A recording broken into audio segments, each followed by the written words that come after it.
yo empecé a estudiar biología, la definición era clásica: o te dedicas a las plantas o te dedicas a los animales, se acabó.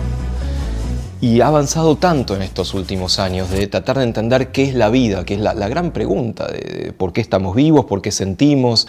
Y esas preguntas que tradicionalmente eran cuestiones más de la filosofía, porque eran para pensar, de a poquitito empiezan a ser terreno ganado por la biología, porque puedes hacer experimentos alrededor de la pregunta qué es la vida y por qué estamos vivos.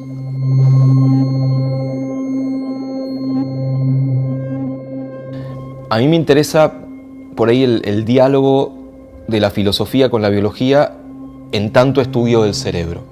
Porque las preguntas del cerebro son preguntas filosóficas, no cabe duda de la pregunta de tener una conciencia, de saber que estás vivo, que te pinchás la mano y te duele, que ves un color de una planta verde y decís, eso es verde. Si venías con conocimiento previo o si todo era aprendido, si los sentidos era algo que te llegaba al cerebro y te impactaba, o si el cerebro interpretaba esto.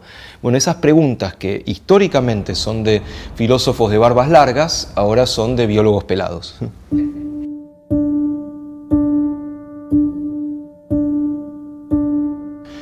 Hay un experimento muy sencillo para entender la relación entre emoción y acción, que son los experimentos más lindos, porque son experimentos cotidianos, con elementos que ni siquiera los tenés que buscar afuera porque los tenés en tu cuerpo.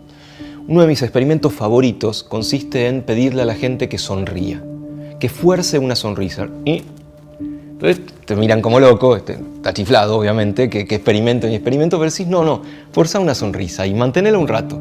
La gente se pone a reír, se pone nerviosa, etc. Pero mientras están forzando la sonrisa, tú le pregunto a la gente, ¿te sentís mejor? Y ahí viene el momento de perplejidad, ¿no? Como experimento control, experimento. Y efectivamente, cuando forzás una sonrisa, algo en el cerebro te dice, la estás pasando bien. Te dice, epa, acá cambió un poco el mundo. Y eso es completamente antiintuitivo, porque uno piensa que se emociona y luego actúa. Uno piensa que primero está contento, luego sonríe, que primero tiene miedo, luego sale corriendo, que primero está triste, luego llora. Y este experimento tan sencillo, tan pavo, tan de forzar una sonrisa, te demuestra exactamente lo contrario. Primero viene la acción, primero viene el cuerpo, después viene la emoción, después el cerebro te convence de que estabas contento. Y el cerebro te convence también es una pregunta filosófica. ¿Quién es el cerebro para convencerte? ¿Quién es ese que te convence y quién sos vos? Pero lo recomiendo mucho como antidepresivo, ¿no? La estás pasando mal y...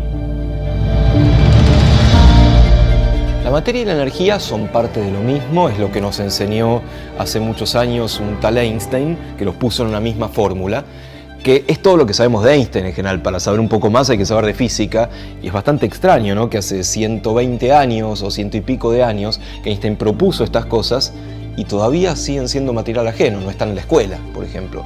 Pero una de las cosas que él demostró es esta interconversión entre materia y energía, esa famosa E igual a mc al cuadrado.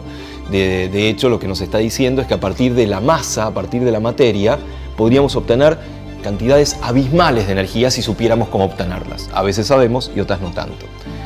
Pero lo interesante desde el punto de vista biológico también es esta interconversión permanente. Nosotros hasta cierto punto somos máquinas que utilizan energía, las necesitamos, eventualmente es energía del Sol, por cómo funciona nuestro planeta. Lo interesante desde el punto de vista biológico también es esta interconversión permanente. Interconvertimos para hacer las cosas que tenemos ganas de hacer. Pero ¿por qué comemos? ¿Por qué bebemos? ¿Por qué necesitamos ese aporte permanente? Pues nosotros nos fabricamos nuestra propia energía. La necesitamos del mundo. Y con esa energía, entre otras cosas, hacemos masa, hacemos materia, interconvertimos materia. Esto es una rama muy clásica de la ciencia, que es una rama casi, te diría, decimonónica, casi del siglo XIX, que es la rama de la termodinámica, la de las máquinas que transforman calor. Y es un muy buen ejemplo de que no existe algo así como ciencia básica o ciencia aplicada. Porque los tipos estudiaban máquinas que convertían calor, les interesaba eso, hacer fórmulas, ¿sí?, tener un pizarrón en la casa para llenar de números. Y esas fórmulas, esa forma de mirar el mundo, crearon la revolución industrial. Transformaron el mundo, transformaron la sociedad como la conocemos ahora.